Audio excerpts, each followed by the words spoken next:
Hello. Good morning. Good morning. How are Morning. you? How are you? We're good. Well, I'm good. I'm good too. Good. Well, welcome. We'll go ahead and get started. I know you high school people are busy.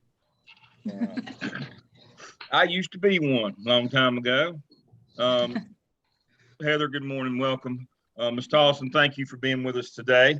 Absolutely. You're hopefully, if I'll not talk too long, about 10 minutes is all we need to meet this morning. Heather's joined our master's program. Obviously, it's a big deal in Gaston County. This partnership, we're first thank you and the administrative team there at South Point, because I know that you will do a great job of mentoring Heather during this program. And thank you from the bottom of our hearts from Gardner Webb for agreeing to do this. To that end, the good news is it's it's a little different than before. We do all the work. Well, we don't do all the work, but we do all the paperwork and all of the administrative back office stuff that used to have to be done for interns by the school, unfortunately. But we do that now. So she has a coach that'll help her with her portfolio. She has a coach that'll help her with her competency folio, her artifact folio. They'll coach her evidence work. She'll have an instructor. She'll have a person, that's me, that would come to the school if there's an issue. We do all of that. All the administrative team at South Point is responsible for is two things. One, give her access so that she can get some things done. And number two, just sign her internship log of 80 hours at the end of every semester. Now, Heather, you can start back date to August 1st this year. But the way the state works on clinical hours is you can't bank them for a head. For example, you'll have to have 80 this semester. You'll have to have 80 in the spring. Now, what a lot of interns want to do is I'll get 160 in the spring. So, because it'd be hard to get them in the summer. It will be hard to get them in the summer, but you can't do that. In order to show that you've been a full-time intern, you have to get 80, 80, 80, 80, 80. 5 times you have to have 80 hours. So you can backdate your activities until from August 1st, but you'll need to get 80 hours. Now you say, well, Dale, what are our clinical hours? Well, it's real simple. I'll share my screen. In that site supervisor handbook and in the handbook that I sent out, this one looks like this. Here's the log that Heather keeps. Now, it's Heather's responsibility, not yours. That's a big change, too. It's Heather's responsibility to keep her activity log. I used to have to keep those for interns when I was principal at the end of the week. I did more work than they did, just trying to keep up with them. She has to do that. We do all the rest. These are the activities that she has to do. It's right there in front of you. Now, if something were to happen, of course, I don't think it will, but if it were and you had to go online, here are the activities she would do while she's online to get her clinical hours. So either way, she can get them. Now, the only thing I would ask is to look at the relationship or the ratio between these. Leadership activities are obviously the longest list. And sometimes they're the hardest to schedule too, because they don't happen during school time, or they do happen during class time. Kind of odd how that works, but you'll need to kind of get together in skull session a little bit, plan a little bit about how you're going to get all those done.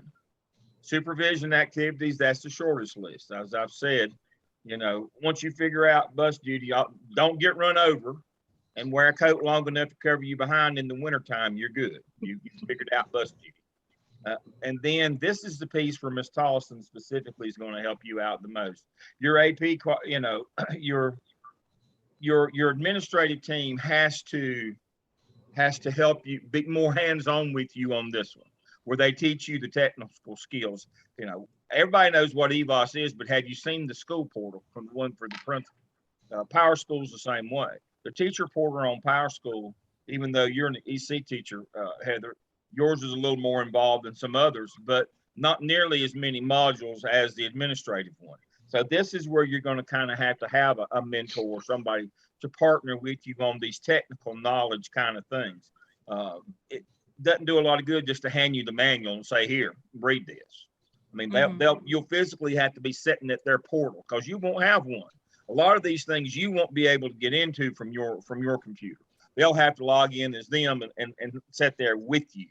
So that's the only caveat to, that's why I said just give them access. That's the point of this, is give them access. Because obviously we can't give them access while they're an intern, officially in a lot of these databases. But you can work with her on that. And so as long as she has access to do these at 80 hours, we'll take care of the coursework. We'll take care of all the other things that she needs to do. We'll take care. You won't have to have a task string password or go in and do any of those assessments. We do all that. We do the dispositional assessments, all the things that principals used to have to do, we do now. And just give her access to do these things. She'll keep a log of them. We're good to go. Sounds good. Did I go over my 10? I didn't go over my 10 minutes. I don't. You're way under. That's good. All right. You can come run any meeting you want over here. Time for questions. I don't really think I have any. A lot of those things, Heather's so involved in, teacher leadership already that a lot of those things she's already a part of. So that's really good. Don't reinvent the wheel. Right. If you do them as a part of your job, that's okay, as long as they get done. This is not one of those, well, this is your contracted time. You can't get hours during. No, we don't care. We want you to experience those things. And so that's a great point, Ms. Thomas. That's a great point. I'm quite sure as an EC teacher, you have to be at a high school. You probably do 90% of this stuff already. And so, yeah. That's great, but don't hesitate to write those down and take a picture, take your phone. Now I know FERPA, when you have me in this summer, we cover FERPA. I know there's some issues about privacy for kids. Just don't take pictures of kids. But those are the best artifacts. When you go to that artifact portfolio, you have your evidence that we're going to write. We'll start that tonight, but you have artifacts, things just like Ms. Tolson, when principals, assistant principals get evaluated by the North Carolina system, the manual, they have to have evidence narratives. This is what I did. They also have artifacts. And the state says these are things that you will generate in the course of being an administrator. We want to see them. The budget, school improvement plan, your SIT team plan, all those plans, your MTSS plan, all that stuff is an artifact. You will generate that stuff from the work that you do. And the best way is screenshot it and take a picture with your phone. Even old people like me have learned to do that. It makes the world so much easier. If you just got to do iconography, if you just got to show stuff to people, what better way than take a picture with your phone or grab it do a screen grab. And we keep those in a folio separate than your written evidence narratives, because those have to go to the accreditor as well. But the state wants to see, you told us in your internship log that you did 80 hours. Great. Now show us that you did that. You told us, now show us. And that's what that artifact folio. So grab some pictures, grab some screenshots. We'll talk about that again tonight. So, the main thing here to remember is evidence artifacts are not the same thing, and they're not interchangeable. By state definition, evidence is a written narrative of the work that you've done that explains what I did. Artifact is a thing that was produced. Here it is. It's a thing, and so if we understand that, you'll write your evidence, and then you get you some artifacts from the work that you do. It'll be a little bit tricky this semester because we're getting in kind of late, but grab you some pictures of things that you've done, emails, snatch emails, whatever you have to do to get, a dozen or so of those this semester. And we'll talk about that tonight, which dozen you need. We're good to go. All right. All right. Thank you. It was nice to meet you. Good to meet you. Thank you, Ms. Tolson. All right, Ms. Waters, what can I answer for you before we go? I know I've been reading through the handbook, after talking with Dr. Tobias on Tuesday. And how'd that go? It went well. I think sitting there and her going through the show and explaining a lot of the documents, the templates, it helped me breathe a little bit easier. Yeah. And like you said, as an EC teacher, a lot of the things I already do. Yeah. The only difference is I haven't actually written it up and talked about it. Yeah. So I think I'm going to be okay. Like I said, her going through the shell, I think helped me a whole lot on Tuesday. Yep. And I will follow up tonight with all the technology pieces. Let me share my screen. I should have already had it pulled up, and I've got it on standby here. Good. I said I did.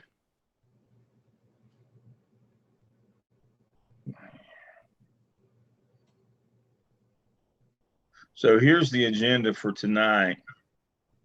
Just as a, I'm going to talk about emails. We have some, do y'all use Outlook in Gaston County? No, we use Google. That's what I thought. I was afraid I was right. Obviously we use Outlook at Gardner Webb, and your Gardner Webb email is Outlook. And folks, one of the more confusing and aggravating things early on is Outlook stacks email. So just like when I send y'all an email, if I go back to try to find it, I can't find it. If one of y'all responded, it took it out of my sent box and put it underneath my inbox attached to the thread of your email. And that's just one of those most, people, I know I sent this, and they just, I didn't get that, or I can't find that. Well, it's because email stacks and threads. And then Blackboard, go to Chrome, set up a Gmail account, do your YouTube account. Zoom, there's a tutorial in your class. If you don't know how to use Zoom, we'll go through that. And then TaskStream, I do have all of your accounts set up. I was with Marcia earlier in the week, and she actually, while we were on, she set up her competency folio. She picked pencils as her graphic on the outside. And your DRF, the big portfolio, is already created. I've already created it. You don't have to do anything in it. It takes 1 minute to create a competency folio where you could get to keep. And the reason why we do it that way is you get to keep it. It's yours. That competency folio is yours, and you can share it with people, prospective employers. The only way to do that is you have to be the owner. So I have the template already in there. You just got to select. I mean, really, it's 3 button clicks. I have the template already built, and then it's yours. You're the owner, and you can publish and share it with whoever you want to. Just kind of like a Google Doc. Okay, and you said that's in TaskStream? That's in TaskStream, but it's not inside the DRF portfolio. It's under folios and web pages. It's completely separate than the DRF, so because it belongs to you. It's your artifacts. Now, when you get it done at the end, you're gonna upload it in your DRF so that I can evaluate it and the state can evaluate it. But it always is going to be separate, so you can share it. So you can't share your work because most of it, you're an EC teacher, you know this better than me. Most of your evidence work is going to be confidential. It cannot be shared. But you can share your artifact folio of things that you've done. Just be careful not to take pictures of kids, of course. Right. But we would never do that. We all know not to take pictures of kids anytime in school. And so as long as you don't take pictures of kids, you can share all these different things that people can see. And it's the best thing you can take to a job interview. Okay. For people to see what you've done. And so it will belong to you. And I explained that here. And then I'm gonna go over the app sale with you. And if we can get through this tonight at some reasonable time, I'll turn it over to Dr. Barnes. If not, if I feel like we need to have another night on the app sale, I'll come back again next week. But hopefully I can get through all this technology stuff and we can get you on to the real world, the important things of this. Okay. All right. I do have a question. When we were meeting on Tuesday, Dr. Tobias was talking about Dr. Barnes' shell. And I think what was discovered is we have the wrong one because it has like older data in it from last. No, it's the right one. I just waited till y'all were in it and I've updated it. That's a good question. I updated each semester with the stuff that she's going to need. I control those. The reason why we use those is the university controls the other ones. I control those, and so I take stuff in and out. She was working with an older group, and so So Okay. let me share my screen. So what I've done now, share. She has the same things in her shell that match Dr. Tobias's shell. Okay. I just needed to have that done before y'all got good night. But yes, let's see. There's tips. Let me go. I just wanted to make sure I was looking at the right Yep. thing. Yep. You are. All right. So let me see. If I can go in the back door if I'm getting lucky here. Aha. All right. So here's her shell. So what I've done is the app cell task and prompts and the template materials. That's what you were talking about. I have updated those. Okay. So that they are the same, as you can see, as Dr. Tobias's. So they're all here. Okay. Okay. They are all the same. And then I've, so when you do each of your tasks for review, here's where you put those in for review. When she gives you comments, and if you have to edit it, you put the final version in the Dropbox. App cell evaluation. So here's where you will do that. Now I've got a Turnitin check here for the final narrative that has all 5. She has one in her class. I think she wants you to put this in the class so she can say, Dr. Tobias can say so. We probably won't use that. I'm probably going to hide that from student view. I'm going to make that unavailable. Yeah, I think she did say that she. Yeah, we're going to have you put them in Dr. Tobias's shell, and so she'll be the one that has you submitted or not. And then I'm going to make a command decision. It's good to be king. Y'all are going to only have to do 1 peer review of each task rather than the standard 2. There's not enough time to do 2.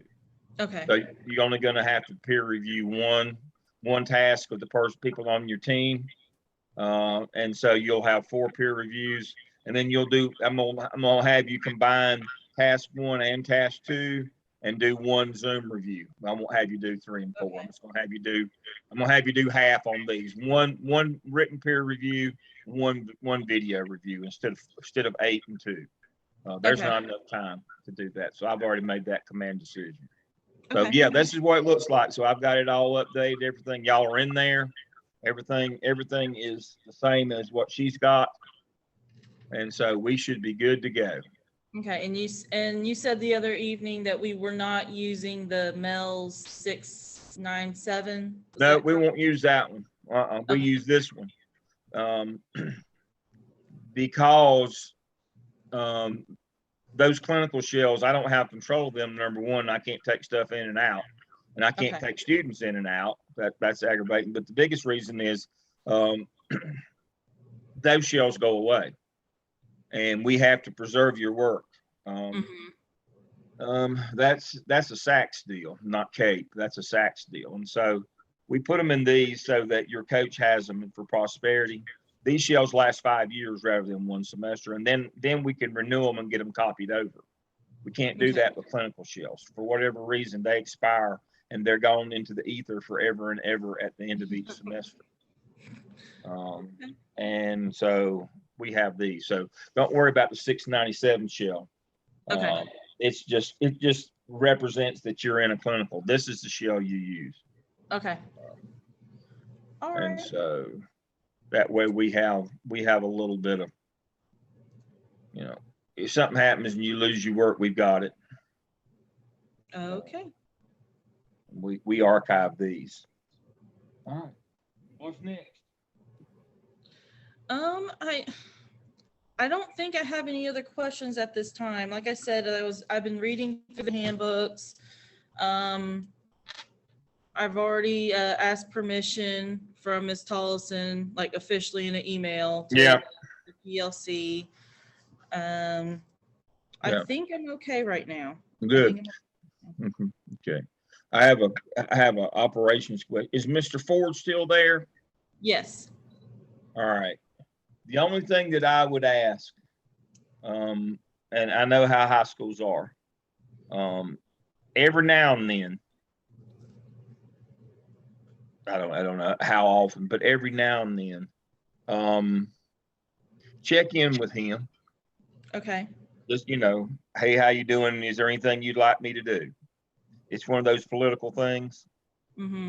You know how it works in high school. Yeah. He don't really care. He don't really want to know. He's got more stuff to do than he wants to already. But it's just one of those political functions. Just check in with him every now and then. More. I hate to say it, but you know, high school principals have the whether they show it or not. I always showed it. Have the biggest egos in the business. There's no doubt. So check on him every now and then. I like to all the time. Oh. Okay. Me and Mr. Ford, we have a good relationship. Good. I speak to him regularly. At least once a week I speak to him. Good. Yep. Good. Yeah, that's what I mean. About once a week, say, hey.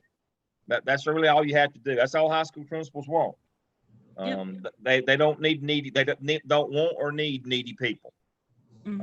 They just once a week. If you just speak to him, that's perfect. Yeah, I already do that. That's it. That make sure we cover all our political bases here. We want you at the end of this to get a job. All right. Me Let's too. focus on the prize here. All right. All right. Heather, it's good to see you this morning. All right, I will see you tonight at 7. All right, sounds good, Dr. Lamb. Thank you. Thank you. Bye-bye. Bye.